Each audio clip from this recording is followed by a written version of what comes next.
Shalom, it's the brother Mayaka Yahweh, the GMS camp of Fort Wayne. I want to start this lesson off by giving all praise and glory due unto Yahweh by Hashem, Yahweh Shah, by Hashem, Rokak Wadash, Barakatah. Double honors to the elder apostles of Great Millstone who teach and rule well in these scriptures. To the sincere Akim on the highways and byways to teaching this truth and sincerity. Just say Shalom. Today I was just going to go over basically Leviticus and the dietary laws. And I was going to bring out two verses at the end to prove that the dietary laws are still in effect. One question for anyone that doubts that the dietary laws are still in effect. Is a pig ever going to be clean? That's the thing, man. That stuff has all types of parasites in it. Or is it just now all of a sudden magically gone out of that pig? No, it's not. But I'm gonna just go ahead and get into this, man. Without further ado.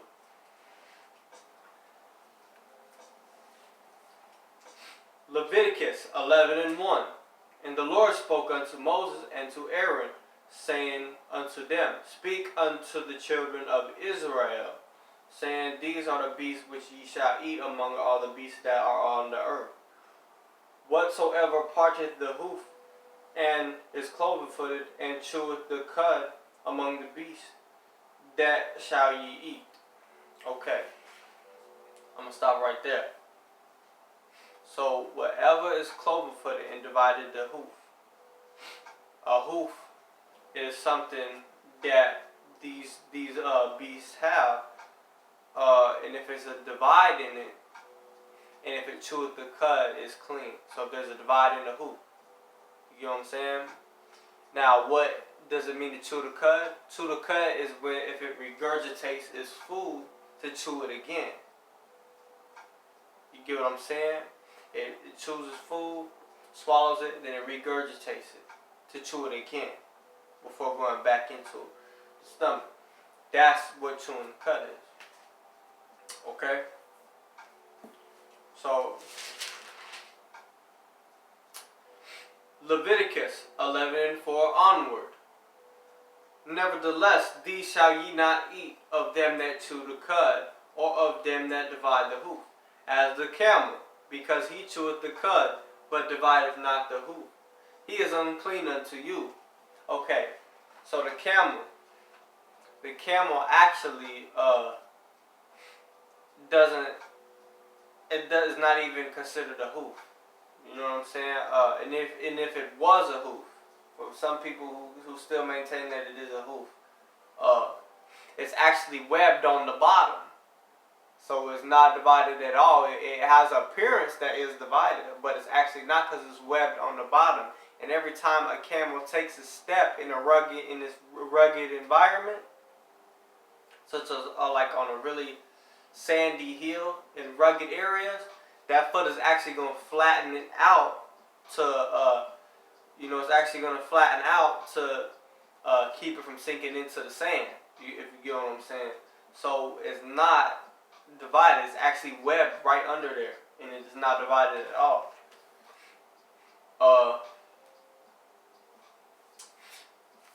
Leviticus 11:5 onward. And the coney, because he cheweth the cud, but divided not the hoof, he is unclean to you. What is a coney? A coney is kind of like in the same family as a rabbit. It's kind of like a rabbit, kind of just like the hair is, which is coming up.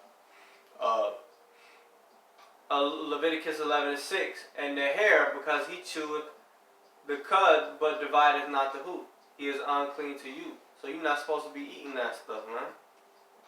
Point blank, period. You know what I'm saying? You're not supposed to eat it. Leviticus 11:7 onward. And the swine, though he divide the hoof, and be cloven-footed, yet he cheweth not the cud, he is unclean unto you. Of their flesh shall ye not eat, and their carcass shall ye not touch. They are unclean to you. These shall ye eat of all that are in the waters, whatsoever hath fins and scales in the waters, in the seas, and in the rivers, them shall ye eat. And all that have not fins and scales in the seas and in the rivers, of all that move in the waters, and of any living thing which is in the waters, they shall be an abomination unto you. So if it doesn't have fins and scales on it, it's not, you can't eat it. You understand what I'm saying? That's an abomination. Whatsoever, Slakia. Whatsoever hath no fins nor scales in the water shall be an abomination unto you. Like I just quoted right there. And what do you notice about they have these unclean spirits? You know, pigs will eat anything. You know, lobsters, crabs, shrimp.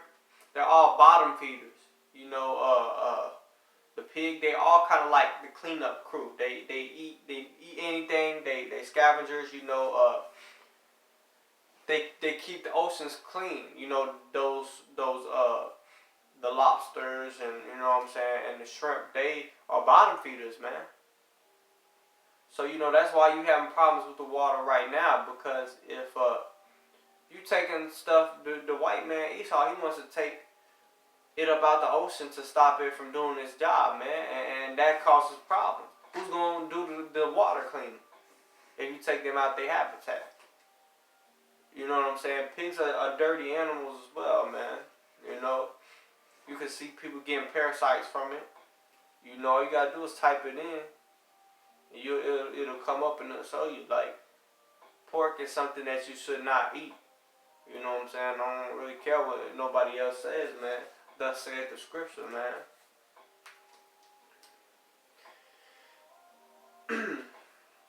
Leviticus 11 and 13.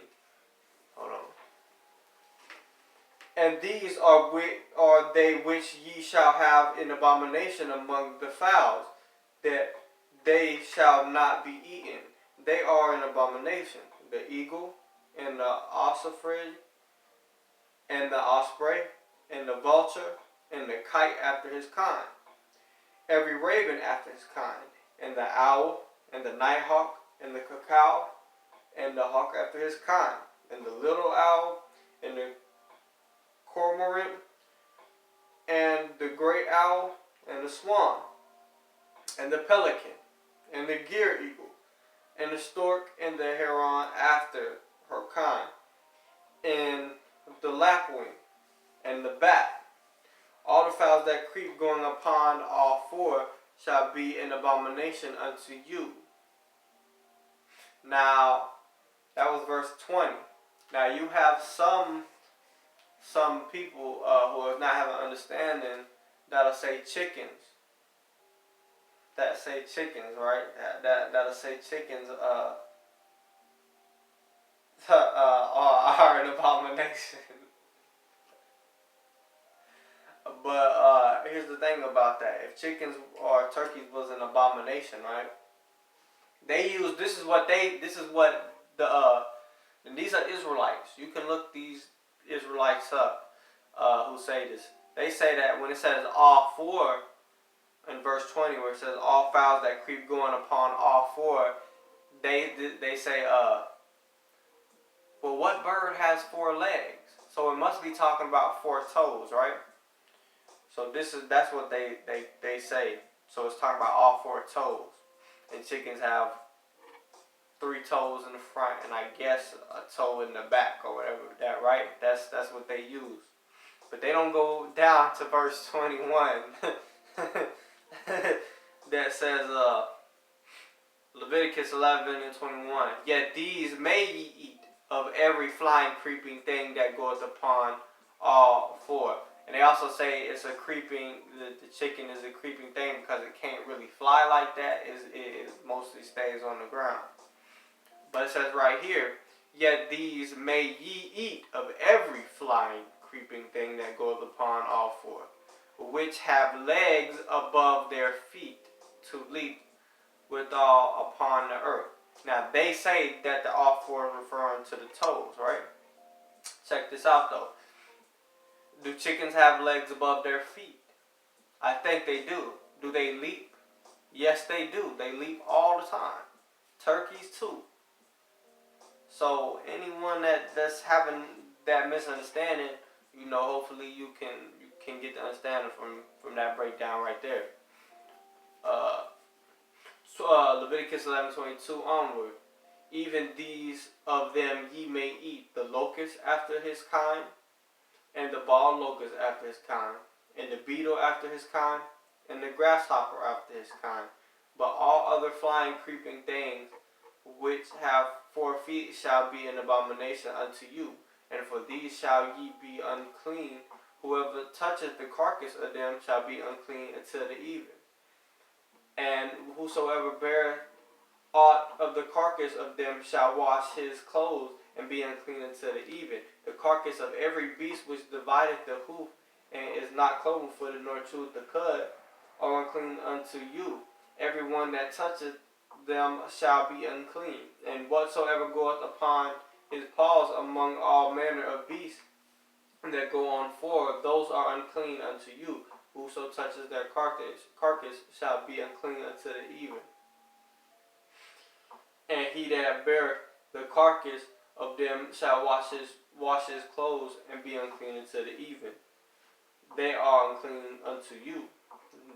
These also shall be unclean unto you, that among the creeping things that creep upon the earth, the weasel and the mouse and the tortoise after his kind. So, hey man, ain't no turtle soup, man. No mouses, man. And the ferret, and the chameleon, and the lizard, and the snail, and the mole. These are unclean unto you. Among all that creep, whosoever do touch them when they be dead shall be unclean unto the even.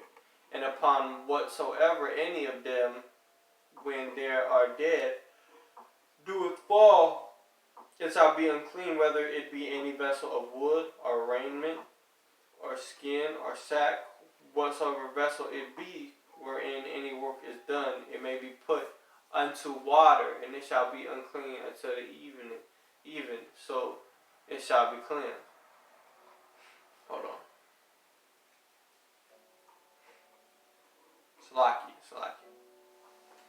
Oh God. And every earthen vessel wherein any falleth whatsoever is in it shall be unclean, and ye shall break of it. I'm gonna stop right there. It goes to talk about like washing and all that stuff. But basically, it's just talking about what's good to eat, and you gotta wash, man. You gotta if you touch the carcass of it, you're gonna be unclean until the even, man. So you gotta wash, man. You still gonna be unclean for a little while, but this is one thing that I do have to say about people that say that this law is not in effect anymore. Leviticus is one of 5 books of Moses. You got Exodus. You got Genesis, you got Exodus, Leviticus, Numbers, Deuteronomy. Those 5 books together are called the Torah, which means the law. So why would the law still be in the Bible if it doesn't apply anymore? You understand what I'm saying? So if it doesn't apply anymore, why do we even have it in there? And why is it that certain things from the book of Moses still apply, but other things don't? That doesn't make any sense. You know what I'm saying? That's being hypocritical. You know what I'm saying? Let me get something for that as well, and then I'm going to wrap up to further prove what I'm saying. Just,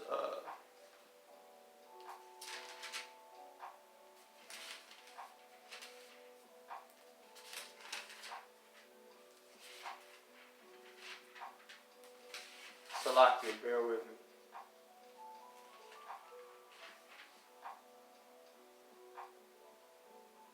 Hold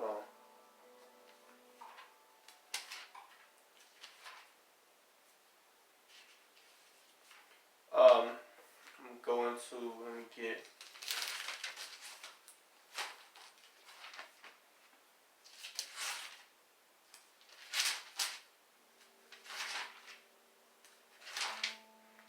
Luke 24. Bear with me, Oscar.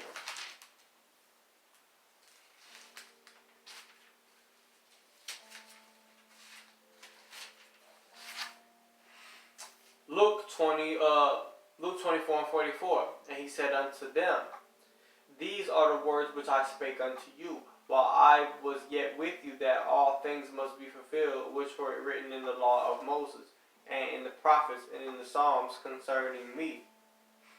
That's New Testament. So all things must be fulfilled, man. You know, there is no, I'm going to do this and whatever, man. The scriptures say exactly what they say, man. You know what I'm saying?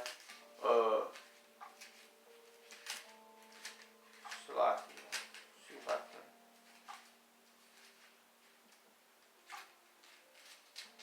See if I can find this one scripture I'm looking for.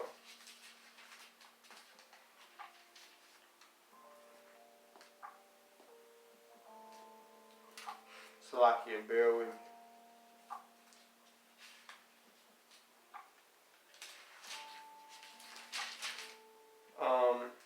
See. Well, you know, the reason I'm bringing this up is because you got a lot of, first, you know what I'm saying, you got people that are going off, man. You know what I'm saying? And I can't find the scripture I was looking for, but it says, it's talking about Yahweh Shai saying that the law is to, I'm not, a rough paraphrase, he was saying, I'm not doing away the law, it's like, the law is to be fulfilled. You know, I'm not coming to do away with the law, but I'm coming to fulfill it. You know, so like that's just a rough paraphrase. But that was just a very quick breakdown. You know what I'm saying? The dietary law. You know, I want to give all praise and glory due unto Yahweh B'Hashem, Yahweh Shai B'Hashem, Kakwadash. Double honors to the elder apostles, the great millstone, teachers around these scriptures, to the hopeful elect and sincere Akim that's pushing this word in truth, in sincerity, to say shalom.